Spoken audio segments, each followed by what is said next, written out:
നമ്മൾ 4 സിസ്റ്റേഴ്സിന്റെയും കുറേ കാലമായിട്ടൊരു സ്വപ്നമായിരുന്നു സ്വന്തമായിട്ടൊരു ക്ലോത്തിങ് ബ്രാൻഡ് സ്റ്റാർട്ട് ചെയ്യണമെന്നുള്ളത്. പല കാരണങ്ങളോട് നടന്നിട്ടില്ല. പക്ഷെ ഇപ്പൊ വിചാരിച്ചത് ഇനി നടത്തിയിട്ടേ കാര്യമുള്ളൂ എന്നുള്ളത്. So guys, this is day 1 of creating A clothing brand. ആദ്യം സ്റ്റാർട്ട് ചെയ്തത് ഭയങ്കര കൺഫ്യൂഷൻ ആയിരുന്നു. കിഡ്സ് വെയർ വേണോ അല്ലെങ്കിൽ ലേഡീസ് ക്ലോത്തിങ് വേണോ എന്നുള്ളത്. പക്ഷെ അറ്റ് ലാസ്റ്റ് നമ്മൾ എന്താക്കി, കിഡ്സ് വെയർ തന്നെ സെലക്ട് ചെയ്തു. ഒരു ബ്രാൻഡ് സ്റ്റാർട്ട് ചെയ്യുമ്പോൾ നമ്മൾ ചെയ്യേണ്ട ഫസ്റ്റ് കാര്യം എന്ന് വെച്ചാൽ ഡിഫൈൻ യുവർ ഓഡിയൻസ് എന്നുള്ളതാണ്. എന്ന് വെച്ചാൽ നമ്മൾ ബ്രാൻഡിന്റെ ലോഗോ, അതിന് ഒരു ടാഗ് ലൈന്, അതിന്റെ കളർ പാറ്റേൺ, അതുപോലെ നമ്മൾ ടാർഗറ്റ് ചെയ്യുന്ന ഓഡിയൻസ് എന്താണ്, നമ്മൾ വിൽക്കുന്ന പ്രൊഡക്റ്റ് ഏതൊക്കെയാണെന്നുള്ളത്. സോ ബ്രാൻഡ് നെയിം അതുപോലെ തന്നെ അതിന്റെ ലോഗോ, പേര് കണ്ടെത്താന്നുള്ളതായിരുന്നു എന്റെ ഫസ്റ്റത്തെ ടാസ്ക് എന്ന് പറയുന്നത്. ChatGPT കുറേ ചോദിച്ചു, പക്ഷെ അതൊന്നും അങ്ങോട്ട് ശരിയായില്ല. അങ്ങനെ തപ്പി അവസാനം നമുക്കൊരു ബ്രാൻഡ് നെയിമും നല്ലൊരു ലോഗോ, നല്ലൊരു ടാഗ് ലൈനും കിട്ടിയിട്ടുണ്ട്.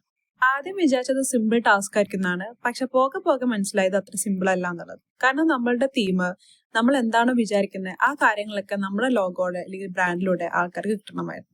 But at last we got it.